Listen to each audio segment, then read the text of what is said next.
Só que tem muita festa que ninguém te chama pra dançar. Como que é isso? Ai, nossa. Como que foi? É, isso, babade. Palavra Não, babade. Plim, plim. Vamos, já faz um tempo. Você se formou em que ano? 2014. 2014, Unicamp, uma faculdade hiper conceituada, uma das melhores do mundo no Brasil, é uma das melhores em engenharia, bate ali com a USP, o ICMC, que é ali em São Carlos, a Poli, aqui em São Paulo, mas que eu imagino que é um ambiente onde a grande maioria das pessoas que estão lá cursando, principalmente engenharia da computação, são homens, Sim. Héteros. Sim. Né?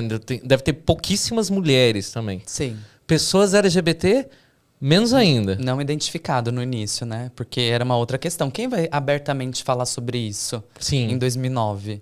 Dentro do curso de engenharia de computação, mesmo as pessoas que eram 2009, LGBTs... né? É, quando eu entrei era 2009. Mesmo as pessoas que eram LGBTs, a gente... Nem se posiciona, a gente não se posicionava, não, né? Não tinha esse debate dessa forma. É. Eu, basicamente, a minha estratégia foi tentar passar como invisível. Uhum. Tipo assim, pra não ter nenhum tipo de violência, não ter nenhum tipo de dor Sim. de cabeça. Existe um medo, né? Eu realmente falava assim, gente, meu objetivo aqui é estudar, ficar como primeiro da turma, ir pra França, fazer o duplo diploma, Perfeito. mandar um beijo pra todo mundo e depois ferver. Mas e como passar invisível, Sim. se destacando, vindo logo no primeiro ranking pra sexto, porque tem essa coisa de que a pessoa que é o CDF, né? Uhum. O crânio, o nerd da sala, ela já sofre outros tipos de... ela vai sofrer outros preconceitos, Sim. né? Como que... Isso impactou também? Isso aconteceu? Ou você conseguiu driblar isso? Porque a gente, enquanto LGBT, o que a gente mais tenta fazer na vida é driblar, né? A nossa Sim. vida é driblar pra se manter vivo. Né? O que eu digo é a malandragem. É a malandragem. Eu tô sempre aqui, ó. Sempre aqui, né? Gingando pra lá, pra cá, exato, e se embora. exato. Porque é isso, eu me invisibilizei nesse momento. Quando saiu o primeiro ranking, eu não contei pra ninguém. Porque se você Como? contasse Eu não podia isso, chamar chamava atenção. atenção. Né? Porque a gente não poderia ser alvo de novo, Sim. né? Então a minha estratégia foi realmente ficar de boa, assim, tipo, fiquei muito feliz. Isso me deu muita força para conseguir realmente, porque quando eu entrei na universidade me falaram desse programa de dupla diplomação. Sim. E para mim, assim, era um sonho. Tipo assim, minha mãe e meu pai nunca entraram no avião. E eu falei assim, gente, eu vou pra Unicamp. Primeiro foi um choque em casa, tipo, oi? Daí depois, quando eu comecei a cursar, eu falei, gente, eu vou pra França. Daí eles ficaram Oi, assim, oi. o que tá acontecendo? Ai, que demais. Mas daí eu sempre fui uma pessoa também com muito foco. Assim, porque quando você realmente precisa conseguir uma coisa, você tem que ter muito foco. Sim. E eu sempre tive muito foco, assim, então eu tinha colocado esse objetivo e para mim chamar realmente, de uma certa forma, eu tive que abdicar da minha identidade. Sim. Completamente, eu não tinha identidade. Sim. Eu acho que eu falei até com o próprio Renato aqui, que eu já tive meus... Eu já saí e voltei pro armário algumas vezes. Babade. Porque quando eu também falei... 2009, eu já tinha uma carreira, vamos dizer assim, consolidada. Não com a visibilidade que eu tenho hoje, porque rede social eu sabia também que isso era uma estratégia. Mas eu já tinha uma carreira consolidada como publicitário, como alguém que trabalhava em agência, em marketing. Quando eu falei assim, tive essa mesma sacada que você, só que tardia, talvez, mas na mesma época. Eu falei, opa, e foi lá para 2009 mesmo. Tecnologia, isso vai me possibilitar transformar muito mais coisas do que eu tô tentando fazer aqui com propaganda. Eu posso ir lá na tecnologia e depois voltar para propaganda. Quando eu fui para tecnologia, só que eu não percebi que eu estava fazendo isso. E eu queria conquistar meu espaço, o respeito, o reconhecimento como programador, eu me invisibilizei. Aí eu falo que eu voltei para o armário de novo. Né? Eu falei assim, quem que sou eu? Ah, não, o Danilo... Danilo sempre foi esse homem bissexual, mas aí ali o Danilo nem falava que ele não era bissexual. Ele não falava que era hétero, porque eu acho que ninguém acreditaria nisso. Meu terapeuta, uma vez, ele concluiu, depois de brilhantes sessões caríssimas. Hétero, com certeza você não é. Meus amigos quase me bateram. Ele falou, bicha, eu te falava isso de graça, né? Mas a gente se inviabiliza pra, às vezes, sobreviver, né? Pra gente conquistar esses objetivos. É uma estratégia de sobrevivência. É de sobrevivência. E como que você mantém foco? Quais são as suas estratégias para ser uma pessoa focada? Nossa, é signo? Ótima. Não é signo. Como amores. Não, porque às vezes Não, eu sou de peixes. Não, focade Bom, já. o peixe daqui, Não, ó. Vai pro como lado, é que você faz bate isso a cabeça sendo de peixes, então? no vidro, volta pro outro lado e fala, ai, errei. Não, como que você faz isso sendo de peixes? Essa é a aula agora. Eu acho que isso é um pouco sobre autoconhecimento. Que eu acho que essa é uma das principais habilidades que todas as pessoas têm que investir, né? Sobretudo essas que se dizem líderes. Sim. Né? Porque se você não se conhece, você realmente não vai entender as suas... Por exemplo, eu sei que o foco naturalmente não é a minha grande fortaleza. Então eu preciso trabalhar muito nisso. Eu preciso investir nisso. Sim. Eu preciso colocar isso como uma prioridade. Todo dia eu tenho que me perguntar qual que é meu foco. Entende? E eu acho que, por exemplo, fazer um curso de engenharia de computação me ajudou muito. Porque ali é sobre resiliência. Eu consegui, ao longo de toda a minha jornada, que ela foi marcada por diversas violências corporativas e sociais, tudo isso foi me trazendo muita dimensão da minha força. Sim. E da minha capacidade de pegar tudo isso e transformar em algo que é positivo. Exato. Então eu acho que é muito nesse lugar, assim, sabe? De você se conhecer, você entender o que você quer deixar de legado. Você se perguntar qual é o seu objetivo, quais são os seus propósitos. Exato. Porque tem muitas tentações no caminho. É. Então tem várias coisas que te chamam, que falam e etc. E que vão te tirar do teu foco. Se você esquecer, você...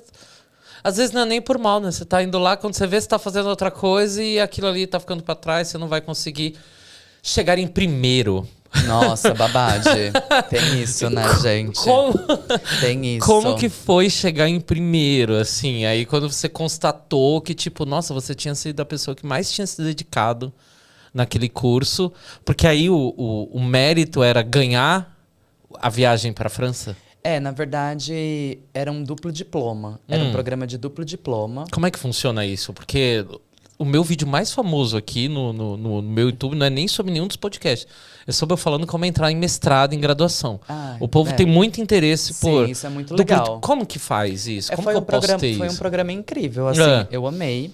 Era um programa que foi idealizado entre 5 universidades do Brasil e 5 universidades da França. Que legal. Nesse caso específico, lá na França era o que se chama de École Centrale.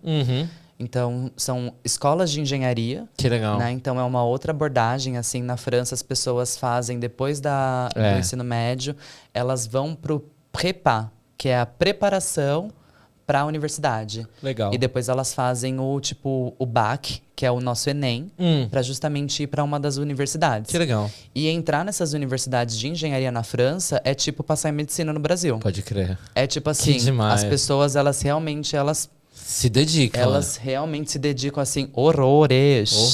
Faço ideia, gente. Babado. Que delícia. E daí tem esse programa que é no segundo ano, foi na metade do segundo ano, depois de concluir 2 anos e meio, eu fui pra França. Em uma dessas escolas, em uma dessas 5, eu passei lá 2 anos estudando. Que demais. E daí 6 meses fazendo um estágio. E depois eu voltei pro Brasil e daí eu tinha o diploma de lá. Se eu conseguisse finalizar aqui a Unicamp, eu consegui o diploma da França e do Brasil. Que louco, que Sim, massa. É babade, né? E daí, inclusive, eu consegui uma bolsa do governo francês. Caraca. Sim, porque teve uma... Daí você fazia o processo seletivo, né? Os franceses vieram até o Brasil para entrevistar todas as pessoas. E daí tinha essa questão da nota de corte, né? Porque não dava para eles colocarem todas as pessoas da turma para fazer entrevista. Eles precisavam selecionar. Então, de acordo com as pessoas que se inscreviam, olhava o ranking. E eram todas as engenharias da Unicamp. Então, eu não estava só tentando uma vaga pensando na engenharia de computação. Caramba. Eu precisava estar posicionado como primeiro, ou segundo, ou terceiro. E além disso, ia ter engenharia civil, engenharia mecânica, automação. Foi chique. E daí eu consegui. Foi uma experiência incrível. Foi ali que eu comecei a me permitir ser uma pessoa LGBT. Que massa. A primeira relação LGBT que eu tive foi durante o intercâmbio. Eu tive processos bem tardios nesse sentido. Então, até os 18 anos, 19 anos, eu era uma pessoa heterossexual. Mas você acha que você já sabia o que você era, você só não estava conseguindo externalizar aquilo? Ou você fala, não, nunca nem tinha passado pela tua cabeça? Não, porque se você falar pra isso, a gente chama agora algum médico pra estudar o que é isso que aconteceu, né? Eu acho que não tem como, assim, você já né? sabia, mas você se né? Se silenciava ali, né? Eu acho que é uma... não sei desde quando que eu soube, ou que eu sabia, né? Ou que... Enfim, mas eu acho que a gente tem um pouco dessa consciência, ou a gente vai adquirindo essa consciência, mas tem várias questões que atravessam esse processo. Sim. Né? De medo, de violência, Exato. de falta de aceitação. Exato. Todas as questões que a gente conhece, né? Sim. Então, eu tive esses processos. Eu acho que cada pessoa tem os processos, seus momentos, né? Por isso que é super importante respeitar os timings. Mas foi isso. Então, foi na França que eu tive minha primeira... E você acha que a França te impactou, assim, colégio, diversidade que havia lá? Não. Ou não? Era liberdade Era mesmo, liberdade por não mesmo. estar perto de nenhuma pessoa que poderia me conhecer, assim, ou poderia Sim. me julgar, Sim. ou poderia... É porque eu acho que a gente tá muito inserido em estruturas muito tradicionais. Sim. Assim, hoje eu tenho 33 anos, né? Então eu consigo ter muito mais consciência do que eu tinha com 15. Com certeza. Então eu vou para os espaços que eu frequentava com 15 anos, em Santo André, na Praia Grande, que é o lugar que a minha família frequentava, não é nada LGBT. Sim. Tipo assim, eu fui no parque esse fim de semana, no domingo, correr. Falei assim, gente, cadê? Cadê as LGBT? Não tem, né? Tipo assim, muito família. Eu até comentei em casa com a minha mãe, com meu pai, eram famílias tradicionais, assim. Sim. Então, acho que tem isso também, né? Por isso que eu acho muito interessante, porque a gente só consegue realmente entender as pessoas quando a gente conhece a história delas. Porque senão a gente tá julgando. Exato. A gente não sabe de onde cada pessoa saiu. Exato. E a gente julga, às vezes, só de olhar, né? E essa foi uma coisa que eu comecei a trabalhar muito em 2021. Assim, quando eu saí do mercado corporativo...